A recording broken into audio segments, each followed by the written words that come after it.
Vou passando aqui adiante. Esse conteúdo, por favor, me deem um ok falando, porque eu não estou mais vendo vocês. Vejam aí se vocês estão conseguindo observar o slide, por favor. Sim, professor. Ok, tá dando para ver. Ótimo. Ó, aqui são os tipos de ossos, lembrando que a gente está falando sobre fisiologia humana, que é a continuação lá de sistema locomotor, tanto é que esse slide foi na semana de 17 a 21 de maio, né, foi no mapa da semana passada, justamente para a gente tirar as dúvidas essa semana, conteúdo da nossa avaliação. Porém, esse conteúdo aqui, ele não está na avaliação, porque a gente não chegou a tirar dúvida dele, tá bom? Então, o conteúdo que está na avaliação é aquele material antigo que fala sobre temas, os tipos de... Deixa eu ver aqui quem é que está querendo entrar, meu pai. Só um minutinho. Os sistemas, os componentes do sistema articular, do sistema muscular, todos esses sistemas que fazem parte aí, todos esses componentes que fazem parte do sistema locomotor. E aqui eu vou demonstrar para vocês alguns tipos de ossos. Esses tipos de ossos a gente vai conseguir encontrar em todo o nosso organismo, apesar que alguns são restritos a algumas posições do nosso organismo, tá bom? Por exemplo, no caso do osso longo, a gente vai ter nos ossos, na região das pernas, dos braços, ossos curtos, palma da mão, que é no caso o carpo, esses ossinhos aqui, ó, que é essa imagem bem aqui que vocês estão observando.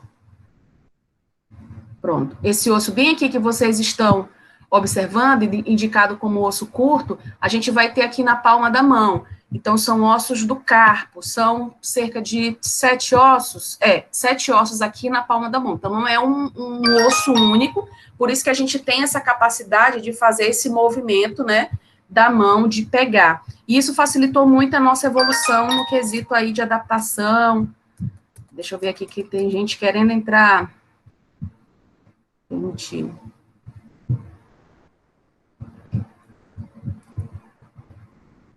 Pronto. Osso laminar ou ossos chatos são ossos do crânio. Então, esses ossos, eles vão fazer parte somente da caixa craniana, que é essa região aqui da nossa cabeça, e são ossos bem resistentes, apesar de serem mais finos, né, mais laminares, porque eles recebem grande parte do impacto que, no caso, quando uma pessoa sofre um acidente, não passa diretamente para o cérebro.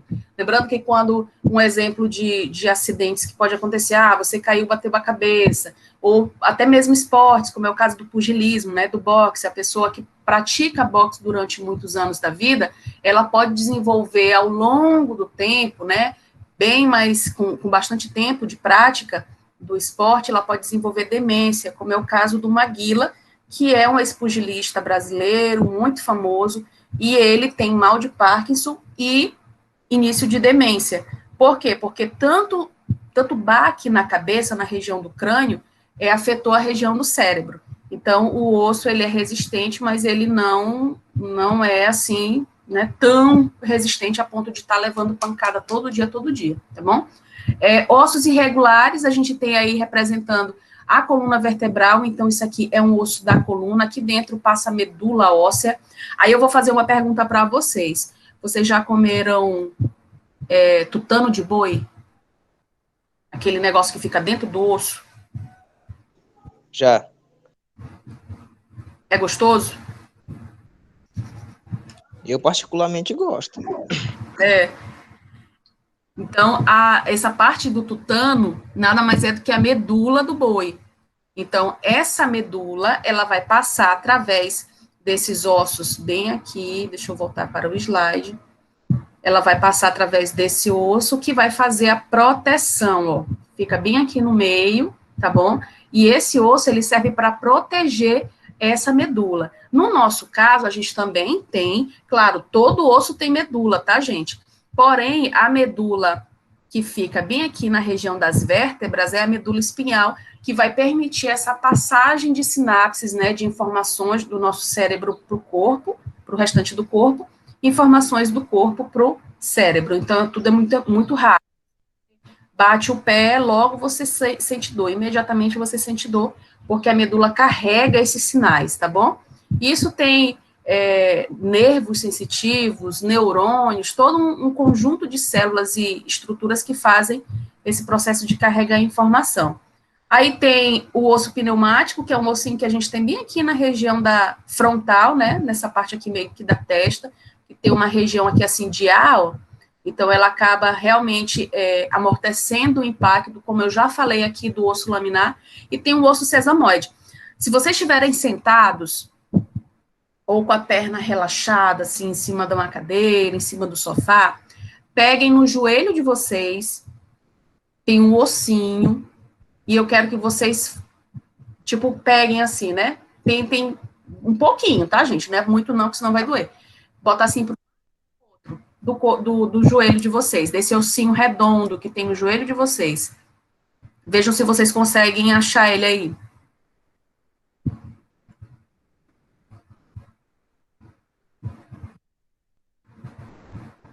Conseguiram? Sim, senhora. Conseguiram fazer esse movimento bem de leve nesse osso? Esse ossinho aí, gente, é chamado de osso sesamoide, tá bom? Esse osso sesamoide, ele é um ossinho redondo. Gente, a gente observando ele, ele é muito bonitinho o osso, mas ele não fica diretamente ligado aos outros ossos do fêmur e da perna. Ele fica ligado, claro, através de tendões, né, que liga ao músculo. Tanto é que quando a pessoa sofre um acidente, geralmente esses tendões eles rompem e a pessoa acaba tendo aí seu movimento dificultado. Mas ele é um tipo muito específico de osso, tanto é que ele só está representado bem aqui na região do joelho. Quando vocês tiverem com as pernas relaxadas, sentado, com a perna relaxada, tentem um objeto assim mais contundente, assim mais rígido, e batam bem de levinho, logo abaixo desse osso. Infelizmente, a gente não está no presencial, porque senão eu faria esse teste com vocês lá no laboratório. Geralmente, eu sento os meninos no banco e vou fazendo esse teste, que é o teste de reflexo patelar, que é o nome do osso do joelho, patela. Então, vocês vão deixar a perna relaxada. Professora, rapidão. Oi, diga. Tem desenho isso, se a gente não engana, o médico vai lá e bate no joelho da pessoa. É isso mesmo. É tanto no joelho e no cotovelo. No cotovelo eu nunca senti, apesar que quando a gente bate o cotovelo, a gente sente um choque, né? Vocês já passaram por essa situação, é horrível. É um choque inteiro, parece que você, assim, tá ligado na energia. Então, esse reflexo é porque a gente está batendo diretamente em cima de um nervo motor. No caso do cotovelo, a gente sente mais ainda porque o cotovelo não tem nenhum osso cobrindo o nervo. Então, quando a gente bate o cotovelo em alguma região, algum local, a gente sente esse choque porque o osso, o nervo, ele está exposto, ele não está coberto por nada, então esse choque ele não é amortecido de nenhuma forma. No joelho, a gente já tem esse ossinho da patela recobrindo a maior parte dos nervos, mas na lateralzinha, assim, a gente ainda consegue sentir esses tendões, esses ligamentos, dependendo aí da camada adiposa de cada perna. Por exemplo, tem pessoas que são mais gordinhas, não dá para sentir muita coisa assim. No meu caso, não dá para sentir muita coisa, porque eu sou mais gordinha, então eu tenho uma camada adiposa maior. Quem é mais magrinho consegue sentir, porque a pele fica mais fina, né? Em algumas outras situações de osso também. Tanto é que na nossa perna, na nossa canela, como a gente chama, é basicamente só pele e osso. Para quem tem um pouco mais de gordura, tem uma camadinha fina de gordura, e aí fazendo essa proteção. A gordura, ela serve tanto para estimular aí a produção do calor, né? Manter o nosso calor corporal. No nosso caso, basicamente, como seres humanos, a gente não tem muito essa função, tanto é que a gente não come para armazenar energia para longos períodos de tempo, né? E evita-se, então, esse acúmulo de gordura muito grande através de exercício físico e tal. Mas aí vai muito do biotipo de cada um. E professor, estourar o joelho dá algum problema? Vocês estão ouvindo algum som estranho aí no áudio de vocês? Eu tô escutando um passarinho. É, tipo um passarinho de fundo. Esse passarinho aqui, gente, eu não tô nem escutando ele aqui. Mas tem umas árvores aqui no quintal, então talvez seja. Pode perguntar de novo, desculpa. A gente estralar o joelho dá algum problema? Pode dar. Dependendo do grau de estalo, você pode torcer, você pode deslocar um osso. Agora, estalar o joelho assim, tipo, propositalmente? No meu caso, é involuntário, professora. Tem algum problema? Tipo, eu ando, ou se eu deito em algum lugar e do nada estrala. Às vezes, o estalo involuntário, ele não causa nenhum problema, apesar que, se esse estalo ele vem logo seguido de dor, você precisa procurar um atendimento profissional, porque pode ser que em algum momento haja um deslocamento. O estalo, na verdade, quando tem um osso junto do outro, é isso aqui. E entre um osso e outro, tem cartilagem e um líquido, que é o líquido sinovial. Isso, líquido sinovial. Com o tempo, esse líquido fica acumulando bolinhas de ar, microscópicas, tá? E aí, às vezes, um osso, quando vai fazer esse movimento, essa bolha de ar desloca, produzindo som e a gente considera como estalo. Então, geralmente, dedo, né? A gente acaba estalando aqui os nossos dedos, ou pescoço, tem gente que força assim, um estalo. Eu, de vez em quando, eu faço isso, porque isso aqui meu fica muito tenso, mas não é adequado, porque a gente pode até causar aí um AVC, né? É muito perigoso mesmo. Então, a gente pode aí sofrer alguns problemas, mas o estalo involuntário é normal, mas se ele vier seguido de dor, aí já está indicando alguma coisa. Dor sempre indica alguma coisa, tá? Não é para passar despercebido, não. Aí tem aqui as curvaturas da coluna vertebral. Passou o slide aí para vocês? Sim. Certo. E a gente... Deixa eu só desligar esse celular bem aqui, que toda hora tem gente chamando. E meu pai amado, a gente está na era dos grupos de WhatsApp, que eu não sei mais nem quantos grupos eu faço parte. Pronto. As curvaturas da coluna vertebral, tem a parte aqui do pescoço, né? Da região aqui de cima. A gente inicia com a curvatura cervical. Torácica, a gente inicia a partir da 7ª vértebra. Observe que tem uns números aqui ao lado e vocês não precisam decorar esses números, tá? Não tem necessidade, exceto se vocês forem trabalhar ou quiser fazer vestibular para a área de medicina, fisioterapia, enfermagem, e lá mesmo vocês vão aprender, mas o número da vértebra vocês não precisam decorar. Vocês precisam entender que a gente tem uma curvatura natural da nossa coluna, ó. Aqui na região lombar, ela é um pouquinho mais para dentro, tá? Tanto é que tem um fundinho nessa região aqui das nossas costas, que a gente chama de lombar. E as vértebras, elas são grandonas, porque elas recebem um impacto de peso que a gente carrega, do nosso próprio corpo, ou de outro peso que a gente vai carregar. Essa região torácica, essa curvatura aqui das costas, que pode sofrer, as pessoas podem apresentar alguma curvatura anormal dessas regiões aqui, tanto do torácico quanto do lombar, e a região pélvica, que inicialmente no nosso processo de desenvolvimento embrionário, a gente tem cauda. Todos os organismos, em algum momento da sua vida embrionária, tem cauda.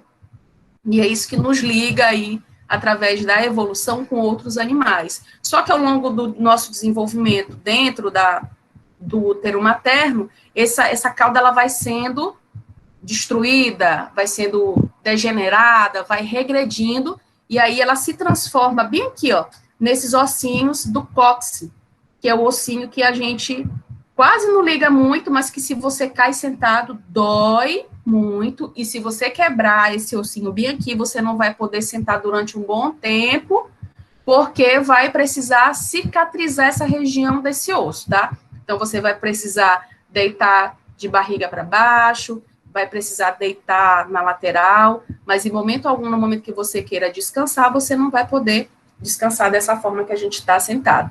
Aí observem que entre uma vértebra e outra tem uma parte azul, que é um disco de cartilagem. Esse disco de cartilagem que amortece, por exemplo, quando você está andando, para um osso não bater no outro. E quando acontece um desgaste, uma inflamação, a gente chama aí de hérnia de disco, porque esse osso ele está comprimindo aqui uma raiz nervosa. E hérnia de disco dizem que dói demais. Problema de coluna, quem tem, diz que dói demais e afeta o corpo todo.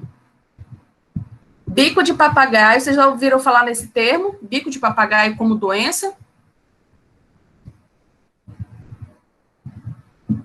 Já. Ó, o bico de papagaio nada mais é que um crescimento anormal da lateral aqui da vértebra. Aí ele fica aqui, cresceu em cima, cresceu embaixo. E quando o osso se movimenta, né? Tá aqui os dois ossos, ó. Nossa curvatura da coluna, a gente move para o lado, move para o outro.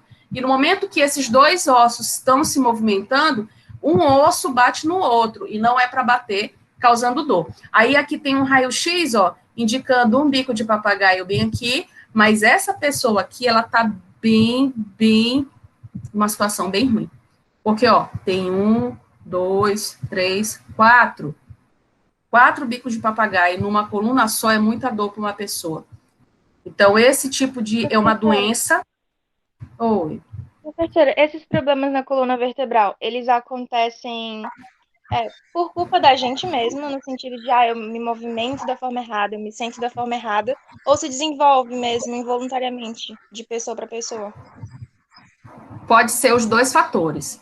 Por exemplo, se você senta... Gente, eu tenho uma péssima postura. E eu tenho a tendência a ficar corcunda. E isso, como foi ao longo do tempo, meu corpo já acostumou corcunda, mas a gente precisa organizar. Olha como eu estou sentada aqui com vocês. Então, eu tenho uma cadeira boa para sentar aqui para fazer meu trabalho, mas eu sento encostada aqui na mesa.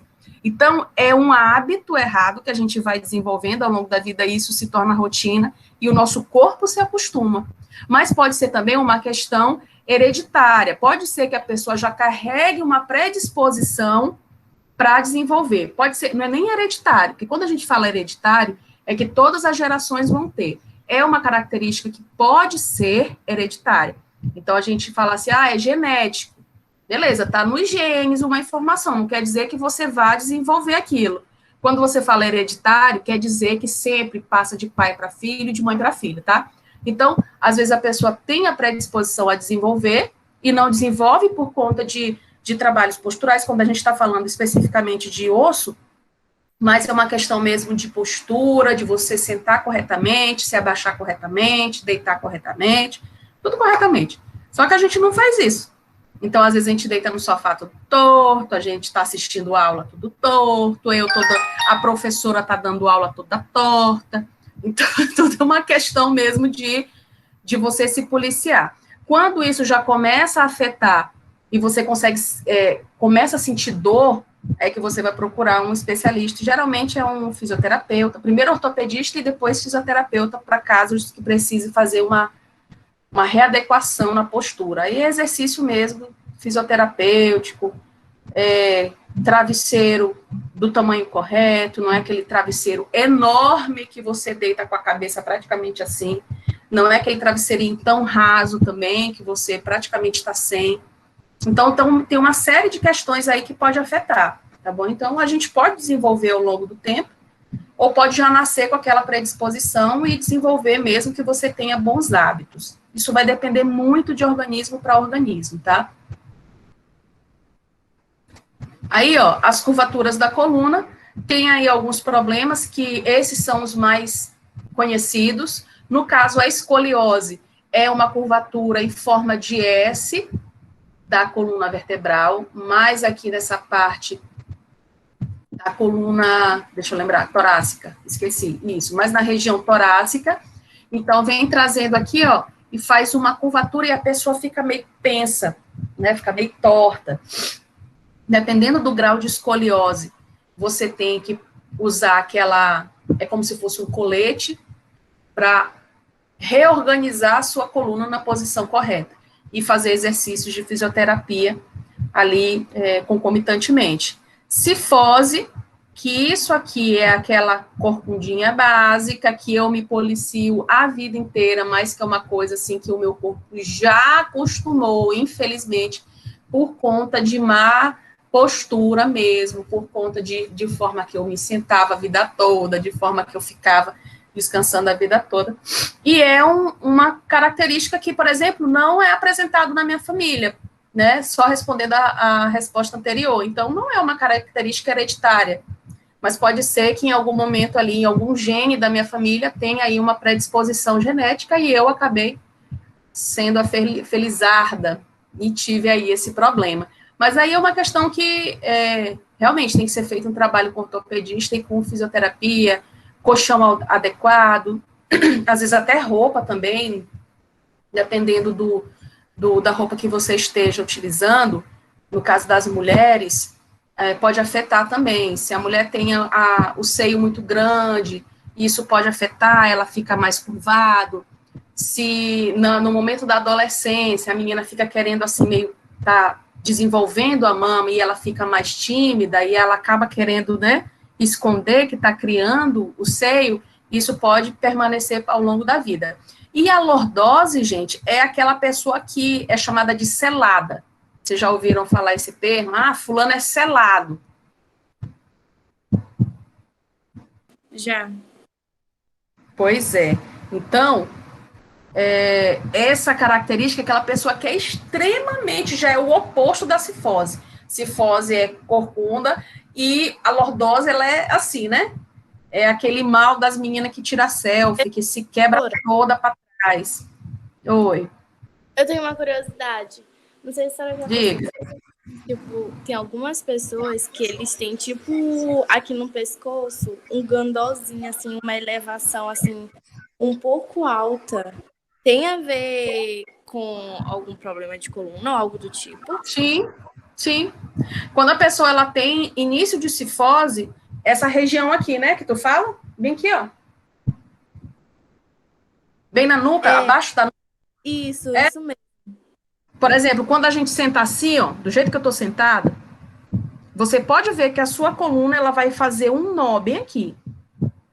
Quando você ergue, quando você se estica, né, mantém sua postura, esse nó, ele diminui. Quando esse nó não diminui de jeito nenhum, é porque a sua coluna já está numa curvatura além do normal. Então, ela já está ali numa posição que não é para estar. Entendeu? Então, tem tudo a ver com realmente com a coluna vertebral. Porque bem aqui a gente tem a nossa cervical.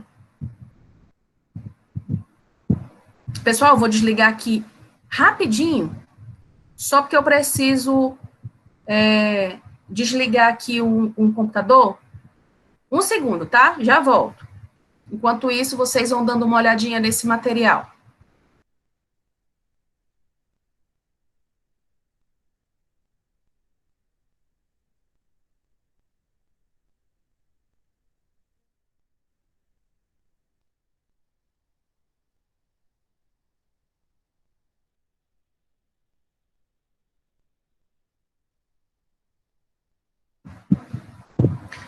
Pronto, voltei. Rapidinho aqui.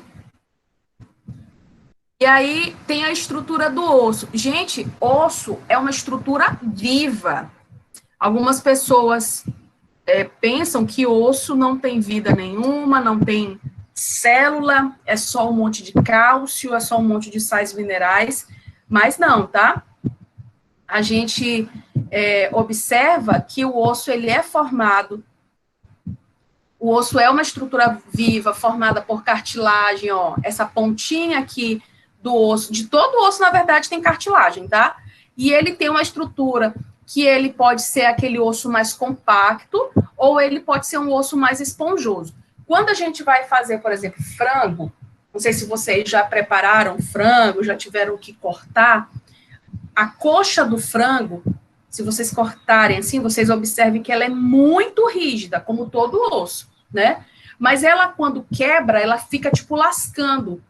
Por isso que, só uma observação, quem tem cachorro em casa não pode dar osso de frango para o cachorro comer, apesar que tem cachorro que tritura até pedra, né? Mas é porque o osso compacto, ele tem essa questão de lascar quando quebra. E aí ele cria, como se fosse lanças mesmo. Então, já vi situações de cachorro que comeu o osso, um osso do tipo compacto, geralmente coxa de frango, né? A parte do osso da coxa do frango, e acabou machucando essa região. Oi? Galinha caipira, que é essa galinha que a gente cria assim mesmo no quintal. Menina, galinha caipira tem... E a carne é dura, o osso é mais duro ainda. Por isso mesmo, é pior.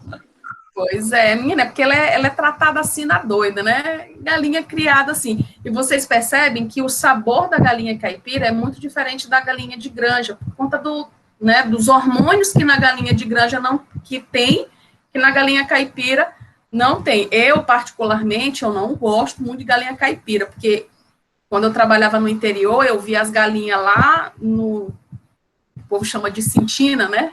Lá por trás, assim, ciscando lá, aí na hora do almoço eu via o frango pronto, aí não tinha condição, eu ficava assim, eu fiquei traumatizada com o frango caipira e eu acabo não comendo hoje, mas ele tem um músculo mais rígido, ele tem um osso mais rígido também, até porque esses animais, eles são, né, criados num ambiente natural, diferente do frango lá de granja, que cresce à base de hormônio.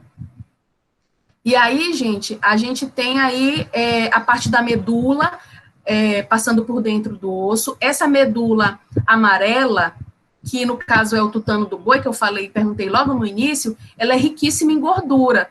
E tem também a medula óssea vermelha, que é responsável pela produção de hemácias, tá? E o que vocês precisam ter bastante atenção são nesses 3 nomes, ó. São nomes diferentes, mas não são nomes difíceis. Osteoblasto, que é quando existe formação do tecido ósseo, é uma estrutura, é uma célula que cria osso, tá bom? Como é que é o nome da célula que cria o osso? São os osteoblastos. E como é que é o nome da célula que reabsorve o osso? É o osteoclasto. Como que eu posso colocar isso no nosso dia a dia?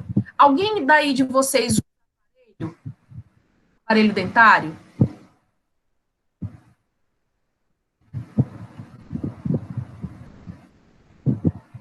Eu não entendi, professor. Algum de vocês usa aparelho dentário? Sim. Eu uso. Pois é, vocês sabem me explicar como é que funciona esse aparelho? Como é que um dente torto desentorta? É só na pressão do aparelho?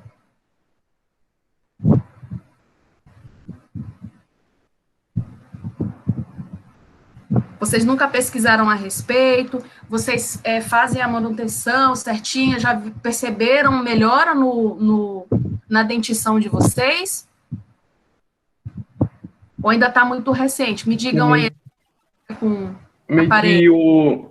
que a raiz do dente, ela vai puxando, aí ela cria um espaço a mais. Aí a outra parte que ela estava antes é preenchida, para depois movimentar tudo de novo, até o dente ficar fino.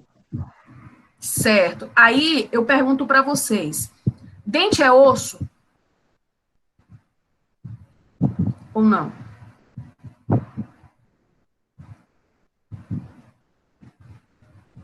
Não sei. Eu acho que sim, professora. A formação não é de cálcio também? Deve ser osso. Dente é osso, praticamente é osso, gente. Dentro do dente, a gente tem uma região de polpa, que quem já teve cárie ou tem cárie que está exposta sabe que é uma dor muito grande. Na minha infância, eu nunca tive problema nenhum dentário. Porém, depois de adulto, eu acho que tanto de coisa que a gente vai fazendo errado, vai quebrar não sei o que com dente. Gente, tem gente que abre tampinha de garrafa, né? Abre garrafa, tira a tampa da garrafa com o dente. Chega a dar uma aflição de ver aquilo, que quebra coisa com dente, que rasga, né? Usa o dente como se fosse uma ferramenta. e a gente tem que utilizar o dente para alimentação. E aí, o que acontece? Quando se usa um aparelho ortodôntico, esse aparelho, ele reorganiza a posição dos dentes. Não é só por estética, também, claro, mas também não é só por estética, é mais por uma questão mesmo de bem-estar, de saúde bucal. Quando você morde, um teste que os dentistas fazem muito, quando a gente vai ao dentista, gente, eu ultimamente percebi que eu tenho medo de dentista, porque eu precisei ir para fazer uma restauração, porque do nada meu dente quebrou. E aí, entre os molares, né? Lá de trás, o dentão grande. Aí quebrou, assim, de um lado para o outro. Beleza, eu fui lá fazer a restauração. Eu fiquei tão nervosa que a dentista precisou utilizar 2 anestesias, porque a primeira não pegou, porque eu estava muito ansiosa. E eu simplesmente não conseguia abrir a boca. Quando ela ia botando a mão dentro da minha boca, eu travava. E ela teve que usar aquelas almofadinhas para a criança, que bota lá na boca da criança para a criança não morder o dedo do dentista. Mas foi a opção, né? Por quê? Porque eu percebi que eu tenho medo, né? E aí, o que aconteceu? O dente enfraquece, assim como um osso normal, um osso que está ali fazendo toda a sua estrutura, né? Fazendo toda a sua função no nosso organismo. O aparelho ortodôntico, ele reorganiza. Tem gente que nasce os dentes encavalados, porque sai o dente, mas acaba ficando uma raiz. E aí o dente não consegue sair por aquele mesmo lugar e nasce por outro lugar. Então, às vezes, tem gente que nasce com os dentes muito grandes também e acaba um entortando o outro, e na hora de colocar o aparelho ortodôntico precisa tirar 1 ou 2 para que a arcada consiga morder. E aí o teste que os dentistas fazem para saber se você está com a sua arcada normalzinha, eles mandam você fazer assim e passa o dedo de baixo para cima. Então, se você morder e ficar retinho, você conseguir passar o dedo retinho assim no seu dente, sem engatar, você tá com a sua mordedura ok. Então, você morde assim, né? Os dentes, ele fica assim, mordidinho. Mas se ele tiver assim, ou se ele tiver assim, vai provavelmente precisar utilizar um aparelho ortodôntico. E eu sei que vocês estão tentando fazer isso aí na casa de vocês. Então, se perceber que travou muito, o dedo não passou de cima para baixo ou de baixo para cima, está na hora de visitar um dentista para fazer uma avaliação, tá? Então, dente, assim como os outros ossos do nosso corpo, são estruturas vivas, vivinhas da Silva, são formadas por célula, a gente sente dor, se machuca e são dores, assim, terríveis. Algumas doenças do sistema locomotor que eu gostaria de mostrar para vocês. Por exemplo, no caso, a osteoporose e a artrite, o nosso osso normal, o esponjoso, ele é desse jeito. Ele é cheio de furinhos, mas ele é extremamente resistente. Quando a pessoa ela começa a descalcificar e ela não produz mais matriz óssea, ela não está mais produzindo célula óssea, o que acontece? Esses furinhos se tornam furões, Então, vira um osso muito frágil. A maior parte das pessoas que têm osteoporose são pessoas de maior idade, são aquelas pessoas mais idosas, mas tem casos de osteoporose infantil, osteoporose juvenil, que são pessoas que já nascem com essa doença e vão desenvolvendo mais cedo ainda. Como evitar? Eu não tenho essa doença, mas eu não quero chegar na minha velhice e ter um quadro agudo de osteoporose. Então, eu tenho que me alimentar bem, com alimentos que sejam ricos em cálcio, que seja rico em vitamina D, pegar um solzinho de manhã, apesar que nessa pandemia a gente não pode estar saindo muito, mas se vocês tiverem a oportunidade de pegar aquele solzinho da manhã ou do final da tarde, mesmo que seja em casa mesmo, quem mora em apartamento é um pouquinho mais difícil se não tiver sacada, mas quem mora em casa, geralmente tem um quintalzinho, uma área na frente que você consegue pegar um pouquinho de sol, porque o sol, ele fixa a vitamina D no nosso osso. Não adianta eu comer alimentos riquíssimos em cálcio e vitamina D se eu não pego aquele solzinho da parte saudável da manhã, que antigamente se falava até às 10 da manhã, né, de 7 às 10. E às 10 ela já está um pouquinho mais para cima, estão falando agora de 7 às 9, que é aquele solzinho mais saudável. E a partir das 16 horas até mais ou menos 6 horas, dependendo do local que você vive, ainda tem sol, né? Que você mora, ainda tem sol. Uma relação bem bacana que a gente pode fazer. Vocês gostam de filmes de super-herói, gente? Eu amo. Vou parar de apresentar aqui. Vocês assistem filmes de super-herói, Marvel, DC, essas coisas assim? História em quadrinhos? De vez em quando. Gente, eu adoro esse tipo de filme, é o máximo. Vocês percebem que... Olha, agora eu vou lá para o super-homem, né? O super-homem, quando ele chegou aqui no planeta Terra, ele se tornou um deus, né? Praticamente, super-herói. Mas por quê? Por conta da luz do sol amarelo, que causou aí como se fosse uma mutação no corpo dele, e ele adquiriu todos aqueles poderes, porque lá na terra dele ele era só mais uma pessoa normal. Chegou aqui, por conta do sol, ele conseguiu adquirir todos esses poderes. Então, o sol, até para o super-homem, ele faz bem. Imagina pra gente, né, que nós somos meros mortais, não temos superpoderes nenhum. Então, é importante a gente observar que os meus hábitos, eles podem melhorar a minha qualidade de vida, ou piorar, como já foram algumas situações que a gente relatou aqui. E agora, gente, eu queria muito apresentar para vocês, acredito que os tutores já encaminharam um material que eu solicitei que eles encaminhassem. Vocês estão vendo? O cartaz sobre a gincana virtual? Vocês estão observando aí? Sim, professora. Sim. Sim, gente, eu estou muito animada com essa gincana. Eu gostaria, e é uma gincana para a escola toda. Ano passado aconteceu na Semana da Biologia, que é a primeira semana de junho. Essa semana, esse ano vai acontecer de 1 a 7 de junho, mas eu já lancei a gincana virtual de biologia, porque amanhã a gente começa o período de inscrição, tá? Na gincana. Esse ano vai ter um tema bem peculiar, porque é um ano internacional das frutas e vegetais. E o tema que a gente colocou é de coadjuvantes a protagonistas, que as frutas e vegetais, elas passam de meros coadjuvantes, ali, preciso comer fruta, preciso comer vegetal, para ser protagonista durante o ano, tá bom? Então, essa vai ser a nossa temática. A gente desenvolveu aí uma gincana, que vai ser toda de atividade virtual, para vocês realizarem, e essa gincana é competição entre séries. Então, vai ser competição entre o primeiro, segundo e terceiro ano. Eu sei que vocês são extremamente competitivos. Quando fala de ganhar de outra turma, vocês ficam logo assim. Ano passado foi uma loucura, porque eu fiz uma corrida do Socrativo. E vocês chegaram a participar na turma de vocês? Eu sei que quem ganhou... Eu nem lembro, na verdade, quem ganhou essa corrida do Socrativo, mas eu sei que quem ganhou a semana, né, o concurso, foi o terceiro ano. Que é o terceiro ano que já saiu agora. Mas eu sei que segundo ano estava muito, muito colado, que é o terceiro ano agora de vocês.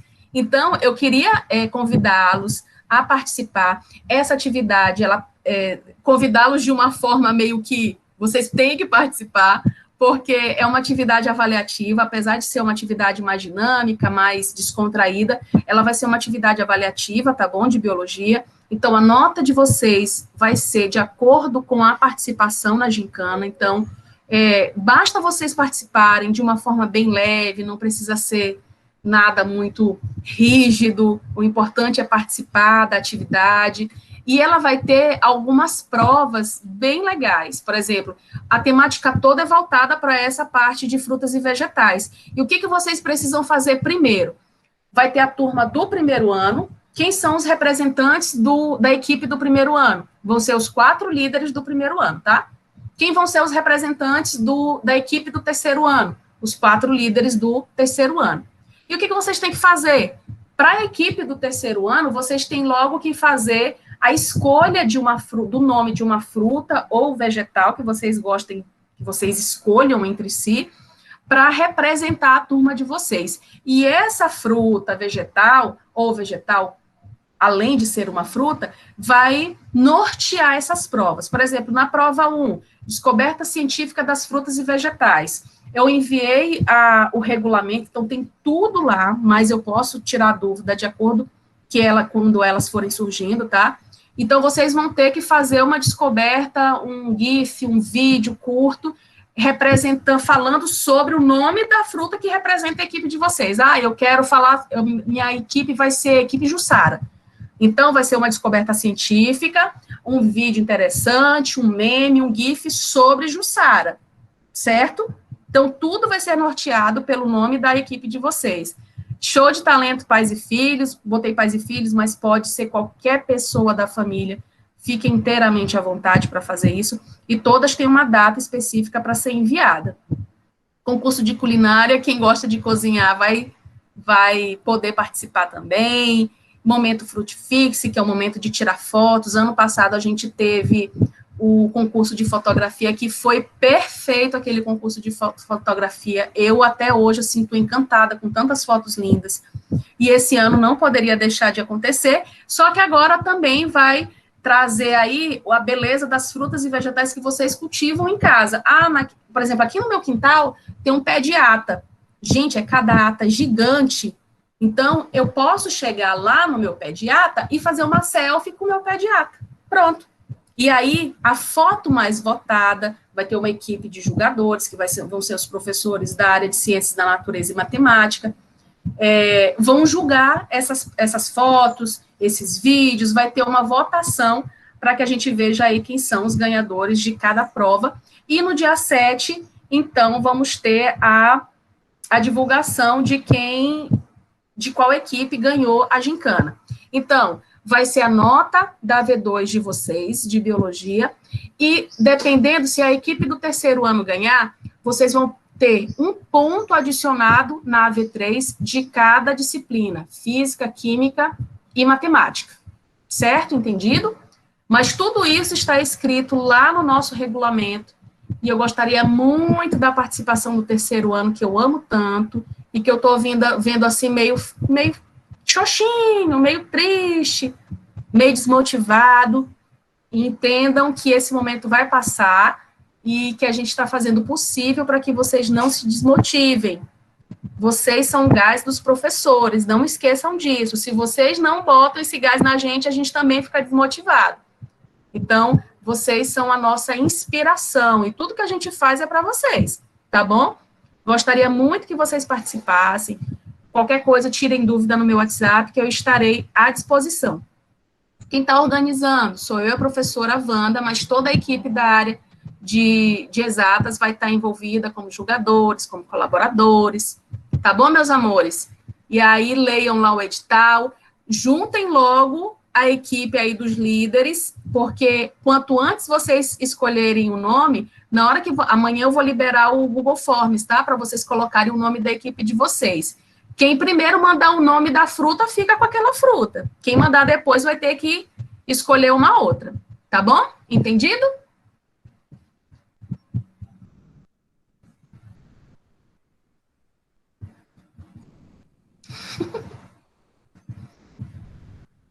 Eu acho que o nome da equipe eu acho que o nome da equipe do terceiro ano vai ser Equipe Camomila, que é aquele assim calmante, quase dormindo. Professora, o período de inscrição começa amanhã. Isso. Hoje eu já divulguei o regulamento, tá? Então é o tempo que vocês leem o regulamento, aí amanhã cedo, 8 horas da manhã, eu vou divulgar com os tutores vão compartilhar para vocês, e vai estar também no meu status, quem não tiver meu WhatsApp pode adicionar que vai estar lá, o link do Google Forms para vocês se inscreverem. Lembrando que a equipe do terceiro ano, quem são os representantes? Os 4 líderes das turmas, 301, 2, 3 e 4, porque eles que vão motivar, repassar as provas, organizar, tá bom? Vai ser dessa forma. Beleza? Coloquem o nome de vocês e a turma no chat, meus amores, por favor. Que agora a gente já finalizou, e aí colocando nome e turma.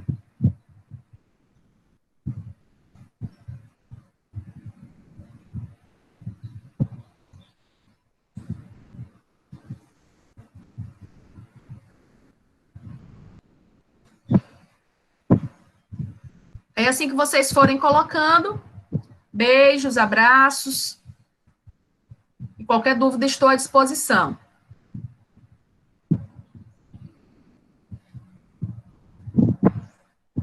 Tchau, prof. Tchau, meus amores. Tchau, professora. Tenha um bom Tchau, dia. lindona. Obrigada, meu amor. Tchau.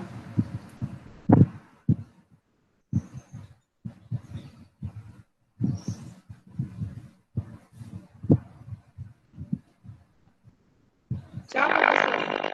Tchau, meu amor.